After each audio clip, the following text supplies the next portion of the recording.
Hello friends, मैं हूं आपका दोस्त प्रभाकर। आज हम डिस्कस करेंगे 8-9 अगस्त से रिलेटेड इंपॉर्टेंट करंट अफेयर्स को, जो कि आपके एग्जाम के लिए बहुत इंपॉर्टेंट होंगे। दोस्तों, इस लेक्चर के एंड में आपसे कुछ क्वेश्चन पूछ जाएंगे जिनके जवाब देने हैं कमेंट बॉक्स में। तो फ्रेंड्स, रोज की तरह डिस्कस करते हैं आज का मोटिवेशन। तो मोटिवेशन है, जब सफलता की ख्वाहिश आपको सोने ना दे, जब मेहनत के अलावा कुछ और अच्छा ना लगे, जब लगातार काम करने के बाद थकावट ना हो, समझ लेना सफलता का नया इतिहास रचने वाला है। तो दोस्तों, अभी हाल ही के दिनों में ओलंपिक में इतिहास रचा है नीरज चोपड़ा ने। तो उन्हीं की ये लाइनें हैं, उन्हीं के ट्विटर हैंडल पर ये लाइनें थी कि जब सफलता की ख्वाहिश आपको सोने ना दे, यानी जब सफलता की ख्वाहिश आपको सोने ना दे और मेहनत के अलावा कुछ और अच्छा ना लगे और लगातार मेहनत करने के बाद भी आपको थकावट ना हो, तो समझ लेना कि आप नया इतिहास रचने वाले हैं। तो दोस्तों, बहुत ही इंपॉर्टेंट मोटिवेशन लाइन है, आप इनका अनुसरण जरूर करें। आज के इस लेक्चर का टारगेट है 200 लाइक का। लाइक करें, दोस्तों को शेयर कर दें, जिससे स्टडी कर को सपोर्ट मिल सके। आप हमें खबरी ऐप पर भी फॉलो कर सकते हैं, जहां पर मिलेंगे आपको मोस्ट इंपॉर्टेंट ऑडियो लेक्चर, जिनका सीधा फायदा होगा आपके एग्जाम में। चलिए फ्रेंड्स, पहला क्वेश्चन डिस्कस करते हैं। पहला क्वेश्चन है, टोक्यो ओलंपिक 2020 में भारत के लिए पहला गोल्ड मेडल किसने जीता है? तो दोस्तों, ये नाम है नीरज चोपड़ा का। नीरज चोपड़ा भारत के जैवलिन थ्रोअर है, यानी भाला फेंक के एथलीट है। तो उन्होंने ओलंपिक के अंदर गोल्ड मेडल जीत करके एक नई हिस्ट्री को क्रिएट किया है। ओलंपिक खेलों में भारत ने एथलेटिक्स में पहली बार कोई मेडल जीता है, और वो मेडल दोस्तों गोल्ड मेडल जीता है। अभी तक एथलेटिक्स में भारत ने कोई मेडल नहीं जीता था। नीरज चोपड़ा ने 87.58 मीटर भाला फेंक कर यह उपलब्धि अपने नाम की है। दोस्तों, नीरज चोपड़ा की बात करें तो इन्होंने अपने पहले प्रयास में 87.03 मीटर का भाला फेंका फाइनल मुकाबले में, और फिर इन्होंने दूसरे प्रयास में 87.58 मीटर का भाला फेंक करके एक रिकॉर्ड बना दिया, जिसको कोई पार नहीं कर पाया। दोस्तों, ओलंपिक खेलों में व्यक्तिगत स्पर्धा में गोल्ड मेडल जीतने वाले पहले व्यक्ति हैं अभिनव बिंद्रा, और दूसरे व्यक्ति हैं नीरज चोपड़ा। दोस्तों, अभिनव बिंद्रा ने साल 2008 में बीजिंग ओलंपिक में पहली बार व्यक्तिगत स्पर्धा में गोल्ड मेडल अपने नाम किया था।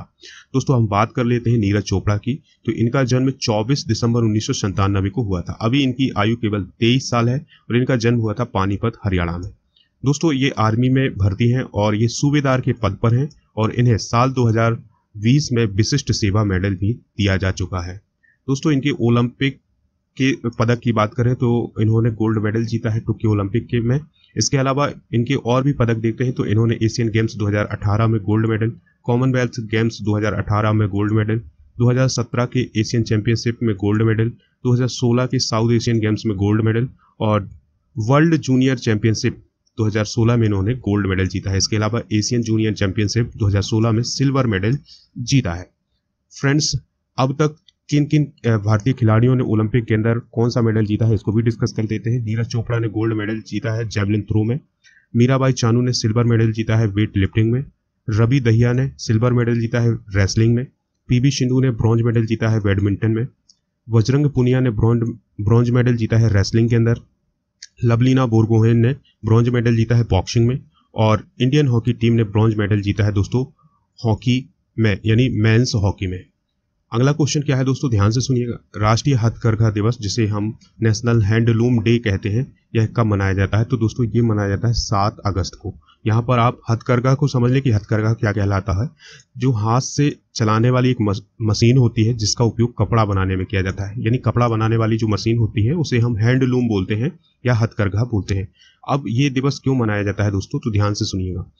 अगस्त 1905 में एक स्वदेशी आंदोलन शुरू हुआ था, जिसमें अंग्रेजी वस्तुओं का बहिष्कार किया गया था और अंग्रेजी कपड़ों का बहिष्कार किया गया था। इस स्वदेशी आंदोलन में लोगों ने अपने बनाए हुए कपड़ों का उपयोग किया था और विदेशी कपड़ों की होली जलाई थी। तो दोस्तों, इसी 7 अगस्त को याद करने के लिए हर साल हैंडलूम डे मनाया जाता है, यानी नेशनल हैंडलूम डे मनाया जाता है भारत में। पहली बार कब मनाया गया था? 7 अगस्त 2015 को, और 7 अगस्त 2021 में 7वां राष्ट्रीय हथकरघा या हैंडलूम डे मनाया गया है। दोस्तों, हथकरघा उद्योग जो है ये टेक्सटाइल मिनिस्ट्री के अंतर्गत आता है। तो वर्तमान में पीयूष गोयल हैं टेक्सटाइल मिनिस्टर। अगला क्वेश्चन है दोस्तों, भारतीय पैरालंपिक दल कर दे कमाल तू के थीम गीत के संगीतकार और गायक कौन है? दोस्तों, भारतीय पैरालंपिक भी होने वाले हैं टोक्यो के अंदर, तो इसके लिए एक थीम गीत बनाया गया है भारतीय टीम के लिए, और उस गीत का नाम क्या है? कर दे कमाल तू। तो इसके संगीतकार और गायक कौन है? तो ध्यान से सुनिएगा, उनका नाम संजीव सिंह। दोस्तों, केंद्रीय युवा मामले और खेल मंत्री कौन है? अनुराग सिंह ठाकुर। तो उन्होंने नई दिल्ली में भारतीय पैरालंपिक दल के लिए थीम सॉन्ग का शुभारंभ किया है। गाने का नाम है कर दे कमाल तू। तो दोस्तों इस गाने के संगीतकार और गायक हैं संजीव सिंह, जो कि लखनऊ के एक दिव्यांग क्रिकेट के खिलाड़ी हैं। 24 अगस्त 2021 से टोक्यो में शुरू हो रहा है दोस्तों पैरालंपिक खेल, और इसमें भारत के 54 पैरालंपिक खिलाड़ी भाग ले रहे हैं। दोस्तों अगर आपको ये लेक्चर पसंद आ रहा है तो लाइक जरूर कर दें, दोस्तों को शेयर कर दें, जिससे स्टडी कर को सपोर्ट मिल सके। अगला क्वेश्चन है, हाल ही में टोक्यो ओलंपिक 2020 का समापन 8 अगस्त को हुआ है, इसमें प्रथम स्थान पर कौन सा देश रहा है? तो दोस्तों कौन सा स्थान प्रथम स्थान पर रहा है? अमेरिका। अमेरिका ने टोक्यो ओलंपिक 2020 में कुल 113 मेडल जीते हैं, जिसमें से 39 गोल्ड, 41 सिल्वर और 33 ब्रॉन्ज मेडल शामिल है। इसके बाद चीन का दूसरा स्थान है। चीन ने 88 मेडल जीते हैं, जिसमें से 38 गोल्ड हैं, 32 सिल्वर हैं और दोस्तों 18 ब्रॉन्ज मेडल हैं। यानी फर्स्ट पोजीशन पर अमेरिका है, दूसरे पोजीशन पर चाइना है। टोक्यो ओलंपिक 2020 में भारत ने कुल 7 मेडल जीते हैं, जिसमें से 1 गोल्ड है, 2 सिल्वर है और 4 ब्रॉन्ज मेडल शामिल है। भारत के लिए गोल्ड मेडल में जेवलिन थ्रोअर नीरज चोपड़ा ने जीता है। यानी गोल्ड मेडल भारत के लिए किसने जीता है? नीरज चोपड़ा ने। मीराबाई चानू और रवि कुमार दहिया ने सिल्वर मेडल। इसके अलावा भारतीय hockey team PV Sindhu, Lovlina Borgohain और बजरंग पुनिया ने ब्रॉन्ज मेडल जीता है। अगला क्वेश्चन है दोस्तों, ध्यान से सुनिएगा, हाल ही में किस राज्य में पानी माह शुरू किया गया है? तो दोस्तों पानी माह किस राज्य में शुरू किया गया है? तो लद्दाख में। तो दोस्तों ये क्यों शुरू किया गया है, इसको हम समझ लेते हैं। ग्रामीणों को स्वच्छ जल के महत्व के बारे में जानकारी देने के लिए लद्दाख में पानी माह या जल माह, वाटर मंथ शुरू किया गया है।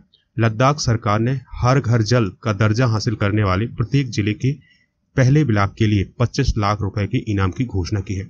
यानी जो लद्दाख की गवर्नमेंट है उसने ये कहा है कि जिस भी ब्लॉक में हर घर जल योजना के तहत हर घर में नल लग जाएंगे, उस ब्लॉक को 25 लाख रुपए की इनाम राशि दी जाएगी।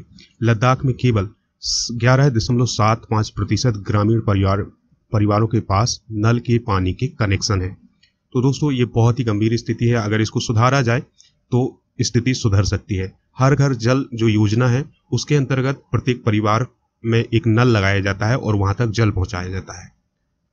दोस्तों लद्दाख की बात कर लेते हैं, तो लद्दाख यूनियन टेरिटरी बना 31 अक्टूबर 2019 को। लद्दाख की कैपिटल लेह है और यहाँ पर 2 जिले हैं, लेह और कारगिल। दोस्तों अगर हम बात करें कि यहाँ के लेफ्टिनेंट गवर्नर कौन है, तो लेफ्टिनेंट गवर्नर है राधा कृष्ण माथुर। कौन है दोस्तों? राधा कृष्ण माथुर। यहाँ का हाई कोर्ट क्या है? Jammu and Kashmir high court जो है वो यहाँ का हाई कोर्ट कहलाता है। अगला क्वेश्चन है दोस्तों, इंपॉर्टेंट क्वेश्चन है, 8 अगस्त को यानी 8 अगस्त को किस आंदोलन की वर्षगांठ मनाई जाती है? तो 8 अगस्त को किस आंदोलन की वर्षगांठ मनाई जाती है दोस्तों? भारत छोड़ो आंदोलन। दोस्तों भारत में हर साल 8 अगस्त को अगस्त क्रांति दिवस के रूप में भी मनाया जाता है। कौन सा दिवस मनाया जाता है? अगस्त क्रांति दिवस। साथ ही राष्ट्रपिता महात्मा गांधी के द्वारा दी गई शिक्षाओं को याद किया जाता है। हर साल 8 अगस्त को भारतीय इतिहास में आज़ादी की आखिरी लड़ाई की शुरुआत के रूप में याद किया जाता है, क्योंकि इसी दिन यानी 8 अगस्त के दिन 1942 में महात्मा गांधी के द्वारा भारत छोड़ो आंदोलन शुरू किया गया था, यानी क्विट इंडिया मूवमेंट की शुरुआत की गई थी। भारत छोड़ो आंदोलन महात्मा गांधी का आखिरी आंदोलन था, जो कि 1942 में शुरू हुआ था। इसी आंदोलन में महात्मा गांधी ने करो या मरो या डू और डाई का स्लोगन दिया था। अगला करंट अफेयर से, हाल ही में किस राज्य ने इनर लाइन परमिट की आवश्यकता को समाप्त कर दिया है? दोस्तों इनर लाइन परमिट क्या है इसको हम आगे समझेंगे। तो किस राज्य सरकार ने इसको समाप्त किया है? तो वो क्या है? लद्दाख। तो दोस्तों लद्दाख में इनर लाइन परमिट की व्यवस्था जो थी उसको समाप्त कर दिया है। दोस्तों इनर लाइन परमिट क्या है? तो इनर लाइन परमिट एक डॉक्यूमेंट है जो किसी राज्य सरकार के द्वारा जारी किया जाता है। इस परमिट के द्वारा आप उस राज्य में एक निश्चित समय तक रह सकते हैं। जैसे ही समय पूरा हो जाएगा वैसे ही आपको उस राज्य के क्षेत्र को छोड़ना होगा।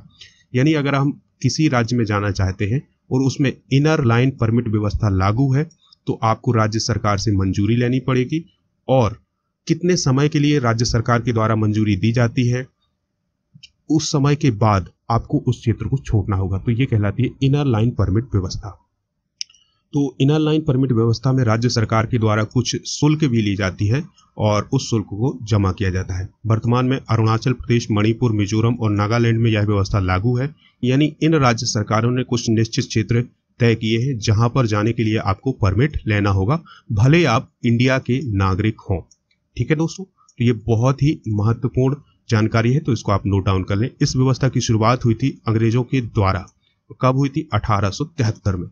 दोस्तों अगला क्वेश्चन है, बहुत ही इंपॉर्टेंट क्वेश्चन है, ध्यान से सुनिएगा। हाल ही में भारत ने किस कोविड-19 वैक्सीन के आपातकालीन उपयोग की मंजूरी दे दी है? तो भारत सरकार ने किस कोविड वैक्सीन को मंजूरी दी है? हाल ही में आपातकालीन उपयोग की मंजूरी दी है, तो उस वैक्सीन का नाम है जॉनसन एंड जॉनसन।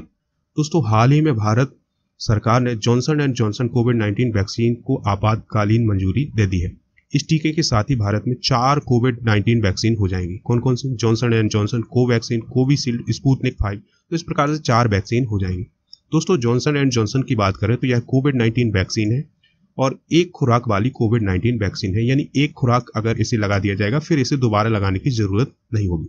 यह वैक्सीन जिसे जेनेसन कोविड-19 वैक्सीन भी कहा जाता है। क्या कहा जाता है? जेनेसन कोविड-19 वैक्सीन।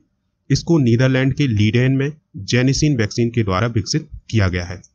दोस्तों इसकी मूल कंपनी है जॉनसन फार्मास्यूटिकल्स। ठीक है दोस्तों, जो कि अमेरिकी कंपनी जॉनसन एंड जॉनसन की सहायक कंपनी है। तो बहुत ही इंपॉर्टेंट फैक्ट थे ये जॉनसन एंड जॉनसन वैक्सीन के बारे में। तो दोस्तों अब हम बात करते हैं जीके डोज की। तो आज का जीके डोज क्या है, इसमें कौन कौन से क्वेश्चन डिस्कस करेंगे? तो चलिए पहला क्वेश्चन डिस्कस करते हैं जीके डोज का। भारत की तट रेखा की लंबाई कितनी है? तो 7516 मीटर है, किलोमीटर है भारत की तट रेखा की लंबाई।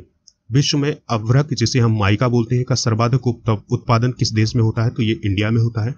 ग्रांड ट्रंक रोग को किसने बनवाया था? शेर शाह सूरी ने बनवाया था। विटामिन बी की कमी से कौन सा रोग होता है? बेरी होता है। विटामिन सी की कमी से कौन सी बीमारी होती है? स्कर्वी होती है। दूध में कौन सा विटामिन नहीं होता है? तो विटामिन सी नहीं पाया जाता है। विटामिन डी की कमी से कौन सा रोग होता है? रिकेट्स होता है। किस विटामिन की कमी से खून का थक्का नहीं जमता? विटामिन के की कमी से। दोस्तों अगला क्वेश्चन है, विटामिन ई की कमी से कौन सा रोग होता है? बांझपन होता है।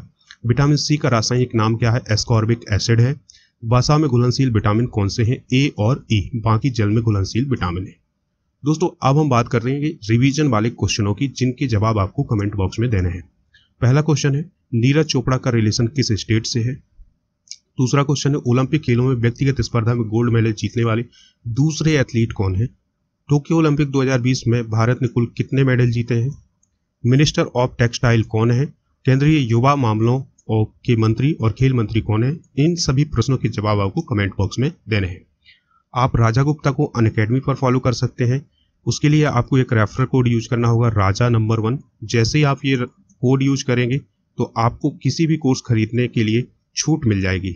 दोस्तों आप हमारे टेलीग्राम चैनल को भी ज्वाइन कर सकते हैं, जिसका लिंक आपको डिस्क्रिप्शन बॉक्स में मिलेगा, जहां पर 1 लाख से अधिक बच्चे जुड़े हुए हैं। तो फ्रेंड्स अगर आपको ये लेक्चर पसंद आया है तो दोस्तों को शेयर कर दें, लाइक कर दें और